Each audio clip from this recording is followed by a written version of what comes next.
Hello' everyone, জিকে মাৰ্টেনাছম YouTube চেনেলে আপোনালোকক সকলোকে স্বাগতম জনাইছোঁ। এডিআৰি 2 অসমত হ'বলগীয়া তৃতীয় আৰু চতুৰ্থ বৰ্গৰ পৰীক্ষাৰ্থীসকলৰ বাবে কিছুমান সাধাৰণ জ্ঞানৰ MCQ প্ৰশ্নোত্তৰ আগবঢ়াইছোঁ। প্ৰশ্নবোৰ বিশেষকৈ যান বাহন চালনাৰ ওপৰত হয়। আশা কৰোঁ এইটো ভিডিঅ'ৰ জৰিয়তে আপোনালোকৰ ভালেখিনি সহায়ক হ'ব। যদি এই ভিডিঅ'টো ভাল লাগিছে এটা লাইক কৰিব আৰু লগতে চেনেলটো ছাবস্ক্ৰাইব কৰিবলৈ পাহৰি নাযাব। চেনেলটো এইকাৰণে ছাবস্ক্ৰাইব কৰি ৰাখিব যাতে অন্য বিষয়ৰ প্ৰশ্নোত্তৰ এইটো চেনেলৰ জৰিয়তে পাব পাৰে। আহক এতিয়া মেইন ভিডিঅ'লৈ যাওঁ।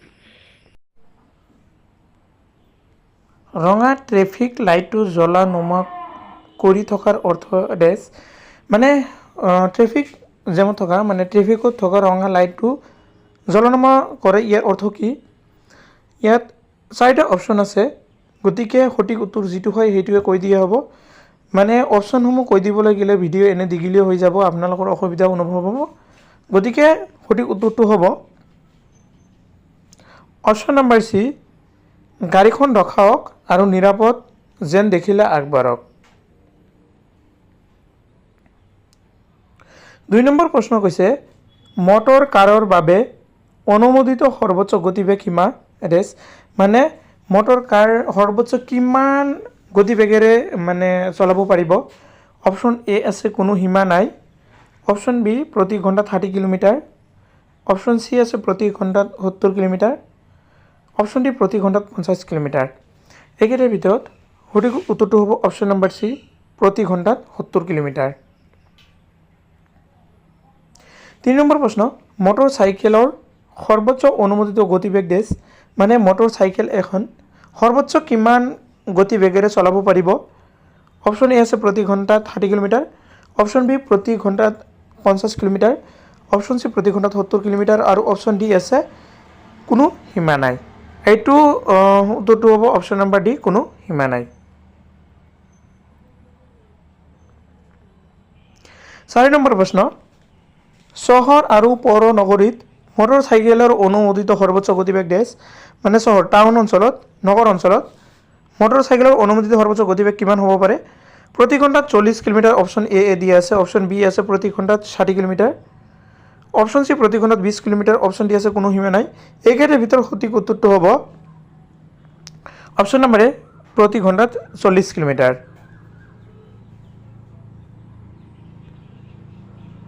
5 নম্বৰ কুৱেশ্যন, আপুনি যদি মটৰচাইকেল লাৰ্ণাৰ লাইচেন্স অধিকাৰী তেন্তে তলত 4টা অপশ্যন আছে। মটৰ লাৰ্ণাৰ লাইচেন্স উলিওৱাৰ পিছত আপুনি কি কৰিব পাৰিব? অপশ্যন এ আছে প্ৰশিক্ষকৰ অনুমতি সাপেক্ষে লাইচেন্সধাৰী ব্যক্তিকে প্ৰশিক্ষণ উঠাব পাৰিব। বি নম্বৰ, বৈধ অনুজ্ঞাপত্ৰধাৰী প্ৰশিক্ষক লগত লৈহে বাহনখন চলাব। চি নম্বৰ, পথত যান বাহনৰ ভিৰ কম থাকিলেহে বাহন চলাব। ডি, পথত যান বাহনৰ ভিৰ থাকিলে বাহনখন চলাব। সঠিক উত্তৰটো হ'ব অপশ্যন নম্বৰ এ, প্ৰশিক্ষকৰ অনুমতি সাপেক্ষে লাইচেন্সধাৰী ব্যক্তিকে প্ৰশিক্ষণৰ বাবে উঠাব পাৰিব।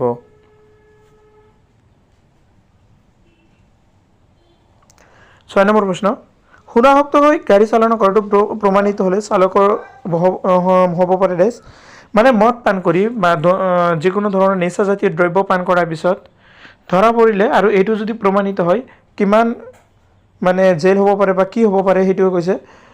অপশ্যন এ নম্বৰটো হ'ব 6 মাহ পৰ্যন্ত জেল অথবা 2000 টকা জৰিমনা, দুয়োটাই হ'ব পাৰে।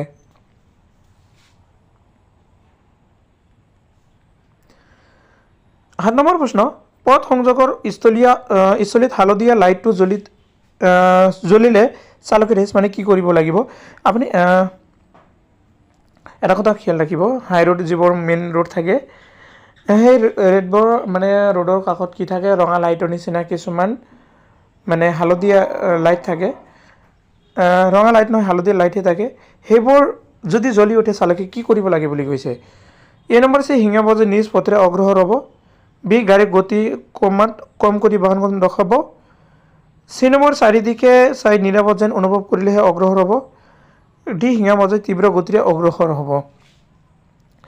এইকেইটাৰ ভিতৰত সঠিক উত্তৰটো হ'ব অপশ্যন নম্বৰ বি, গাড়ীৰ গতি ক্ৰমাৎ কম কৰি বাহনখন ৰখাব। 8 নম্বৰ প্ৰশ্ন, অচল বাহন এখন টানি নিয়া গাড়ীৰ সৰ্বোচ্চ গতিবেগ ডেছ যিবোৰ গাড়ী নচলে সেইখন গাড়ীক বেলেগ এখন গাড়ী যেতিয়া টানি লৈ যাব, যিখন গাড়ীয়ে টানি লৈ যাব সেই গাড়ীৰ গতিবেগ কিমান হ'ব লাগিব বুলি কৈছে? ইয়াতে চাব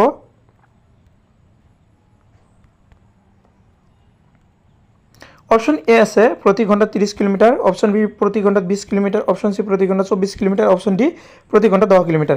এইকেইটাৰ ভিতৰত সঠিক উত্তৰটো হ'ব অপশন নাম্বাৰ সি প্ৰতি ঘন্টা 24 কিলোমিটাৰ। 9 নম্বৰ প্ৰশ্ন, ৰাজ্যিক ৰাষ্ট্ৰীয় ঘাইপথত মটৰ কাৰৰ অনুমোদিত সৰ্বোচ্চ গতিবেগৰ সীমা হ'ল যিবোৰ ৰাজ্য থকা ৰাষ্ট্ৰীয় ঘাইপথসমূহ যিবোৰ আছে সেইবোৰ ৰাস্তাত মানে মটৰ গাড়ীসমূহ কিমান স্পীডত যাব পাৰিব। অপশন এ আছে প্ৰতি ঘণ্টাত 50 কিলোমিটাৰ, অপশন বি প্ৰতি ঘণ্টাত 70 কিলোমিটাৰ, অপশন সি 80 কিলোমিটাৰ আৰু অপশন ডি আছে 60 কিলোমিটাৰ। এইকেইটাৰ ভিতৰত সঠিক উত্তৰটো হ'ব অপশন নাম্বাৰ বি প্ৰতি ঘণ্টাত 70 কিলোমিটাৰ।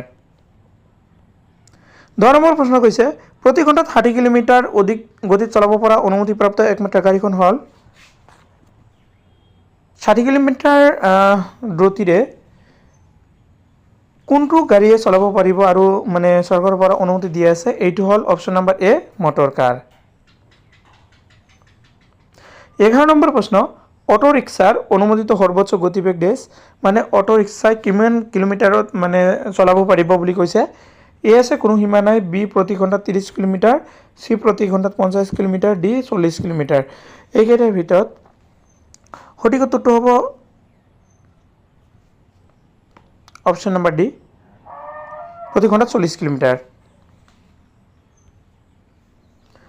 12 নম্বৰ প্ৰশ্ন, মটৰচাইকেল এখন প্ৰতি ঘণ্টাত 60 কিলোমিটাৰ অধিক গতিৰে তলৰ পৰিস্থিতিত চলাব পাৰিব, মানে তলৰ কোন পৰিস্থিতিত চলাব পাৰিব বুলি কৈছে। 60 কিলোমিটাৰ স্পীডত মানে কোনটো পৰিস্থিতিত মটৰচাইকেল এজন মানুহে চলাব পাৰিব। অপশন এ আছে নিশাৰ ভাগত, অপশন বি দিনৰ ভাগত, কোনো পৰিস্থিতিত নোৱাৰি, চি নম্বৰটো দি আছে, ওপৰত ডি আছে, ওপৰত এটাও নহয়।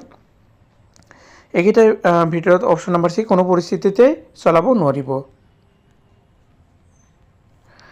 13 নম্বৰ প্ৰশ্ন কৈছে ৰাষ্ট্ৰীয় ঘাইপথত ট্ৰাকৰ অনুমোদিত সৰ্বোচ্চ গতিবেগ মানে কিমান বেগত ট্ৰাক এটাই মানে যাব পাৰিব বুলি কৈছে। ইয়াতো 4টা অপশন আছে, অপশন কেইটাৰ ভিতৰত সঠিক উত্তৰটো হ'ব অপশন নাম্বাৰ এ প্ৰতি ঘণ্টাত 60 কিলোমিটাৰ গতিবেগেৰে। 14 নম্বৰ প্ৰশ্ন, শিক্ষা অনুষ্ঠানৰ ওচৰত এখন মটৰ গাড়ী অনুমোদিত গতিবেগ হ'ল মানে তলত 4টা অপশন আছে, এইকেইটা অপশনৰ ভিতৰত কিমান কিলোমিটাৰ স্পীডত মানে শিক্ষা অনুষ্ঠানৰ সন্মুখতে গাড়ী এখন চলাচল কৰিব পাৰিব। উত্তৰটো হৈছে অপশন নাম্বাৰ ডি প্ৰতি ঘণ্টাত 25 কিলোমিটাৰ। 15 নম্বৰ প্ৰশ্ন আছে, তলত চাব তলৰ চিহ্নটোৰ অৰ্থ কি। ইয়াতে এটা চিহ্ন দিয়া আছে, এই চিহ্নটোৰ অৰ্থ কি হ'ব পাৰে। ইয়াতে এনেকুৱা কাৰ চিহ্ন দিয়া আছে, মাজত মানে দাগ দি দিছে। এইটো চাওক, এই নম্বৰ আছে সৌ কাষে ঘোঁৰা নিষেধ, বি সৌ কাষত আলি কেঁকুৰি ভাঁজ আছে, চি বাওঁ কাষে ঘোঁৰা নিষেধ, ডি আছে ইউটাৰ্ণ নিষেধ। এইকেইটাৰ ভিতৰত সঠিক উত্তৰটো হ'ব অপশন নাম্বাৰ ডি ইউটাৰ্ণ নিষেধ, মানে এনেকৈ ঘোঁৰাটো নিষেধ। 16 নম্বৰ প্ৰশ্নত আছে কাষৰ চিহ্নটোৰ অৰ্থ কি। এই কাষৰ চিহ্নটোৰ অৰ্থ কি আছে চাব, এনেকৈ দিয়ে আকৌ মাজত দাগ দি আছে, আকৌ সন্মুখত কাৰ চিহ্ন আছে। এটা আছে সীমাবদ্ধতাৰ অন্ত, বি অতিক্ৰম নিষেধ, চি প্ৰৱেশ নিষেধ, ডি ওপৰত এটাও নহয়। এইকেইটাৰ ভিতৰত সঠিক উত্তৰটো হ'ব অপশন নাম্বাৰ চি প্ৰৱেশ নিষেধ। 17 নম্বৰ প্ৰশ্ন, কাষৰ চিহ্নটোৰ অৰ্থ কি। এই কাষৰ চিহ্নৰ অৰ্থটো কি হ'ব পাৰে। অপশন এ আছে সোঁফাললৈ ঘোঁৰা নিষেধ, বি বাওঁফালেদি গাড়ী অতিক্ৰম কৰা নিষেধ, চি ইউটাৰ্ণ নিষেধ, ডি বাওঁফাললৈ ঘোঁৰা নিষেধ। এইকেইটাৰ ভিতৰত সঠিক উত্তৰটো হ'ব অপশন নাম্বাৰ এ সোঁফাললৈ ঘোঁৰা নিষেধ। এবাৰ 18 নম্বৰ প্ৰশ্ন দিয়া আছে গাড়ীৰ পাৰ্কিং তলত উল্লেখিত অনুমতিৰ যোগ্য মানে 4টা অপশন আছে, এইকেইটাত গাড়ী পাৰ্কিঙৰ ক্ষেত্ৰত কোনটো সুবিধা হয়। ইয়াৰ ক্ষেত্ৰত মানে অপশন নাম্বাৰ চি যি ঠাইত পাৰ্কিং নিষেধ ঘোষণা কৰা নাই সেই ঠাইত মানে পাৰ্কিং কি কৰিব, মানে যিকোনো গাড়ীয়ে পাৰ্কিং কৰিব পাৰিব। 19 নম্বৰ প্ৰশ্ন, পাৰ পথেদি পথচাৰীয়ে ৰাস্তা পাৰ হ'বলৈ অপেক্ষা কৰি থাকিলে আপুনি চালক হিচাপে কি কৰিব। মানে যিটো ৰাস্তা আছে সেইটো ৰাস্তাত মানে মানুহ পাৰ হ'বৰ কাৰণে ৰখি আছে, আপুনি ড্ৰাইভাৰ হিচাপে কি কৰিব পাৰিব। ইয়াৰ উত্তৰটো অপশন নাম্বাৰ চি গাড়ীখন ৰখাব আৰু পথচাৰী শেষ হ'লেহে যাব। 20 নম্বৰ প্ৰশ্ন, যান বাহন আইন 1988 ধাৰা 113ত উল্লেখ আছে যে চালকে ইয়াৰ উত্তৰটো হ'ব অপশন নাম্বাৰ বি অনুমোদিত পৰিমাণতকৈ অধিক বোজা কঢ়িয়াব নোৱাৰিব। 21 নম্বৰ প্ৰশ্ন, ট্ৰেফিক লাইট থকা সংযোগ স্থলত ইউটাৰ্ণ ল'ব খুজিলে ডেছ, মানে ট্ৰেফিক লাইট থকা যিকোনো সংযোগ স্থলত আপুনি যদি ঘূৰিব বিচাৰে তেনেহ'লে কি কৰিব পাৰিব? ইয়াত এটা অপশ্যন আছে ট্ৰেফিক লাইট নথকা আন এটা পথ সংযোগ স্থললৈ যাব লাগে। বি, পথ সংযোগ স্থলত আৰক্ষী নাথাকিলে ইউটাৰ্ণ ল'ব লাগে। চি, পথ সংযোগ স্থলত আৰক্ষী থাকিলে ইউটাৰ্ণ ল'ব লাগে। ডি, ট্ৰেফিক লাইট সেউজীয়া নোহোৱা পৰ্যন্ত ইউটাৰ্ণ ল'ব লাগে। ইয়াৰ এইকেইটাৰ ভিতৰত সঠিক উত্তৰটো হ'ব option number D, traffic light সেউজীয়া নোহোৱা পৰ্যন্ত ইউটাৰ্ণ ল'ব নালাগে নেকি হ'ব। 22 নম্বৰ প্ৰশ্ন, চলন্ত অৱস্থাত গাড়ীত উঠা আৰু ফুটবৰ্ডত পাওদানি ওলমি যোৱাটো, মানে চাব সাধাৰণতে ট্ৰেইনতে বেছিকৈ দেখা যায়, মানে দুৱাৰৰ সন্মুখত বেছিভাগ মানুহে কি কৰে ওলমি থাকি যায় নাইবা ভৰিবোৰ নমাই দি ঝুলি যায়। ঠিক সেইটোৱে কৈছে যে গাড়ীত উঠাৰ সময়ত এনেকুৱা বা বহি থকা সময়ত ওলমি যোৱাটো কি হ'ব পাৰে? অপশ্যনে আছে মানে বাছৰ ক্ষেত্ৰত অনুমতিযোগ্য, ট্ৰাকৰ ক্ষেত্ৰত অনুমতিযোগ্য, অটো ৰিক্সাৰ ক্ষেত্ৰত অনুমতিযোগ্য, সকলো যান বাহনৰ ক্ষেত্ৰত নিষেধ। এইটো উত্তৰটো হ'ব অপশ্যন নম্বৰ ডি, সকলো যান বাহনৰ ক্ষেত্ৰত নিষেধ, মানে ওলমি যোৱাটো যিকোনো যান বাহনৰ ক্ষেত্ৰত নিষেধ বুলি কৈছে। 23 নম্বৰ প্ৰশ্ন, ৰাতি বিপৰীত দিশৰ পৰা গাড়ী এখন আহি থাকিলে হেডলাইট মানে ডেছ, যিকোনো মানে আপুনি গৈ আছে আৰু বিপৰীত দিশৰ পৰা এটা গাড়ী আহিছে, তেতিয়া হেডলাইটটো আপুনি কি কৰিব লাগিব? এ নম্বৰত আছে হেডলাইট এবাৰ অন এবাৰ অফ কৰিব লাগিব। বি নম্বৰ অৱনমিত নকৰিব। চি অৱনমিত কৰিব। ডি হেডলাইট অফ কৰিব। এইকেইটাৰ ভিতৰত সঠিক উত্তৰটো হ'ব অপশ্যন নম্বৰ চি, অৱনমিত কৰিব। 24 নম্বৰ প্ৰশ্নত আছে, লাইচেন্স প্ৰাধিকাৰীয়ে কেতিয়া এজন ব্যক্তিক ড্ৰাইভিং লাইচেন্স বাতিল কৰিব নোৱাৰে? উত্তৰটো হ'ব অপশ্যন নম্বৰ চি, গাড়ী চলাই থাকোঁতে ছিট বেল্ট ব্যৱহাৰ কৰিলে। আজিৰ শেষৰ প্ৰশ্নটো হৈছে, কেতিয়া এজন ব্যক্তিৰ ড্ৰাইভিং লাইচেন্স অযোগ্য ঘোষিত হ'ব পাৰে? গতিকে উত্তৰটো জনাৰ আগতে আপোনালোকৰ মোৰ অনুৰোধ, যদি ভিডিঅ'টো আপোনালোকৰ ভাল লাগিছে প্লিজ এটা লাইক কৰিব, লগতে চেনেলটো ছাবস্ক্ৰাইব কৰি ৰাখিব আৰু মোক ছাপোৰ্ট কৰিব, যাতে ইয়াতকৈ মানে ভাল ভিডিঅ' আপোনালোকলৈ মই আগবঢ়াব পাৰিম। তো আজিৰ এইটো প্ৰশ্নৰ উত্তৰ হৈছে অপশ্যন নম্বৰ বি, গাড়ী চলাই থাকোঁতে মোবাইল ফোনত কথা পাতিলে ড্ৰাইভিং লাইচেন্স অযোগ্য ঘোষিত হ'ব পাৰে। আজিৰ ভিডিঅ'খিনিলৈকে, ভিডিঅ'টো সম্পূৰ্ণ কৰি চোৱাৰ বাবে আপোনালোক সকলোকে ধন্যবাদ জনাইছোঁ।